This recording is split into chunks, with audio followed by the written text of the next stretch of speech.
Hey y'all, and welcome back to the channel. Last week we learned how to make a slip knot, and we learned how to chain, and we learned how to do a single crochet. So in this week's video we are going to take what we learned and we are going to make a dishcloth. I'm not going to have a lot of fluff in this video because this video is all about getting to work and making our dishcloth. So I'm going to get right to it. So I have our slip knot. I have our 100% cotton 4 weighted yarn, and this is Peaches and Cream. And I have my 5mm H clover hook, and we are going to get started. So like I said, I have my slip knot, I have my tail so I can weave it in, and I'm going to make 30 chains, and you're going to cross over, pull through, cross over, pull through. There's 2, there's 3, 4, 5, 6, 7, 8, 9, 10, 11, 12, 13, 14, 15, 16, 17, 18, 19, 20, 22, 23, 24, 25, 26, 27, 28, 29, and 30. Now I have 30. Now if you want a bigger washcloth, by all means, you can make it larger. I'm just going to go with 30 because that's about the size I want for my dishcloth. I'm sorry. I have 30, and remember when we're working with single crochets, we are going to turn, or anytime we're going to turn, we have to have another chain stitch to be our turning. And because we're using a single crochet, we're going to chain an extra 1. So if you're doing this and you're following my pattern, you are going to chain a total of 31. So when we get to the end, remember we never count the loop that's on our hook as being anything. So we're going to go into the second chain from the hook, which is 1, 2, and we're going to insert our needle or our hook. As we insert it, we're going to grab that yarn, pull it through. You're going to have 2 loops on your hook. You're going to cross your yarn over and pull through.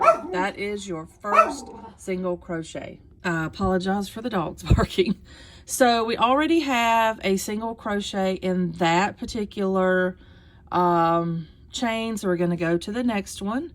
We're going to insert our hook into the top of that chain, grab over or put the yarn over the shank of our hook, and we're going to bring it through. We're going to wrap the yarn, bring it over, and there's your second single crochet.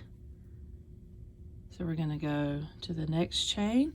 Now when you get finished with this, you're going to have 30 at the end, because remember, you did 30, you chained an extra 1, and then you turned and you went into the second from the hook. So that's going to be 30 chains all the way across. And you see how I'm holding mine? It just makes it easier when I'm holding it this way, just to grab, go under that top of that chain, loop that yarn over and pull it through, and then wrap it. Now this does kind of hurt my hands a little bit, but for me this is the easiest way to do it. So again, you're going to take your hook, you're going to insert it in the top of that chain, yarn over, pull through, have 2 loops, yarn over, pull through 2. This is your single crochet stitch. Go in, and you can see because I'm holding my yarn so close to my project, it's easy for me just to loop over. So there again, we're going to go in, going to grab that yarn, we're going to pull through, yarn over, pull through both, go in, pull through. Okay, I'm going to go all the way to the end and I'll meet you right back. Okay, so you're coming up to the end and you have 1 stitch left. So again, you take your crochet hook, insert it in there, pull that down into the loop, 2 loops on your hook. Okay, so we're at the end. And you see mine's rolling, and that's okay. It'll straighten out as we add more rows. So this is what yours should look like. Try to leave my window open for Georgia and just ain't having it.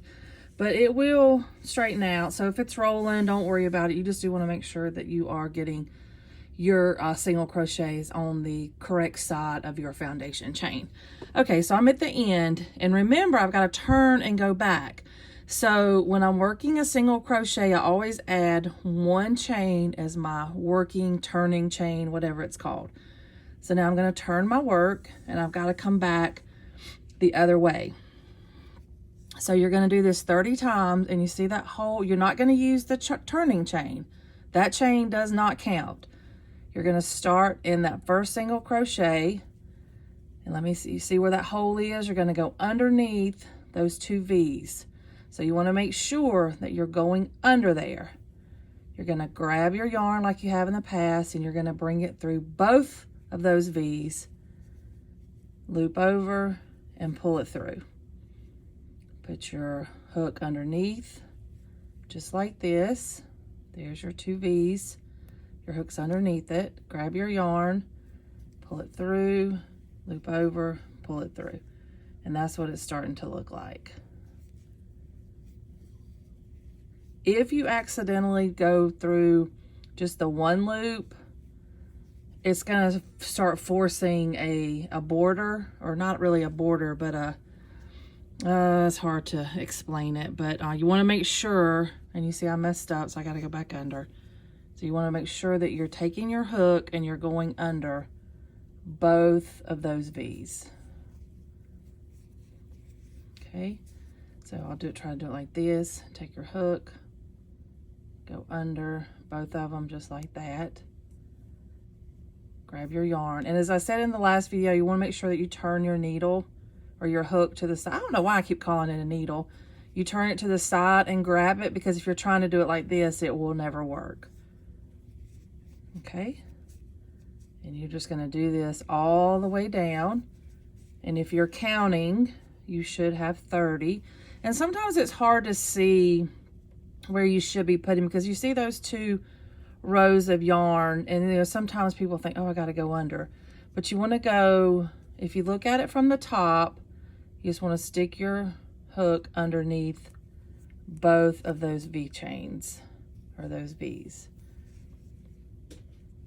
Oops, I grabbed too much.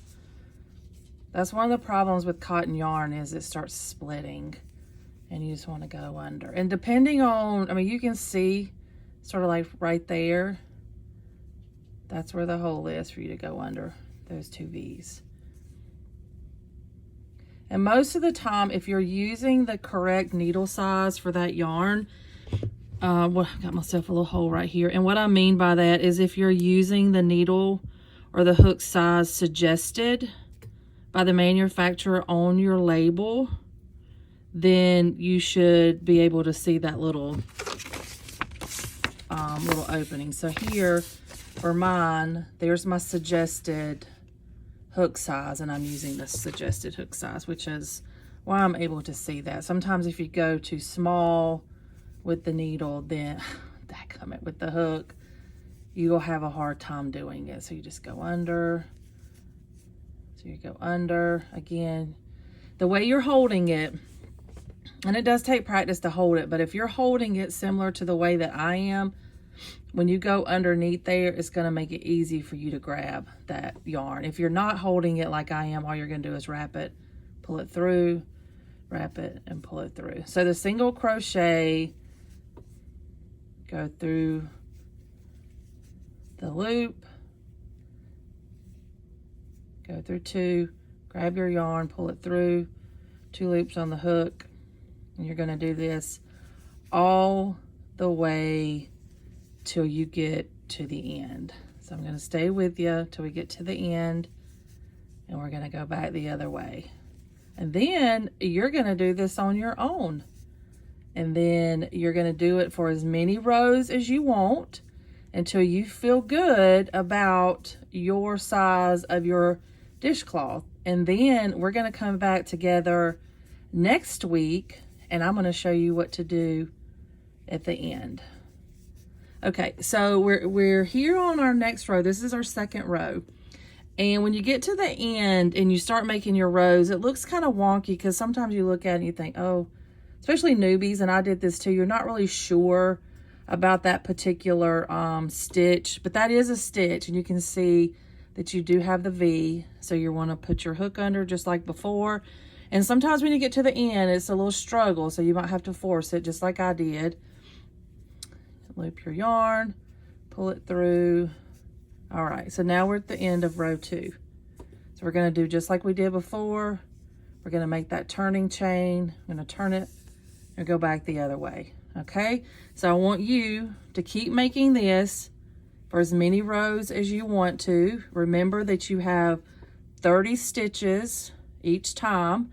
So if when you count them on the top, if you don't have 30 or you see it starting to get wonky, remember you can always frog it, start over, and come back. That's the beauty of video. So make this for as many rows as you want to, remembering 30 stitches, your one chain when you get to the end, so you can turn, and you're going to come back across. I think if you make about 30 to 34 rows, you should have a good size dishcloth. So keep making it, get to the end. When you get to the end, feel good about what you've done, keep it there, and we'll come back and we'll finish off our washcloth. So thanks for watching, and I'll see you next week with part 3. Have a great day and shine on, everybody. Bye-bye.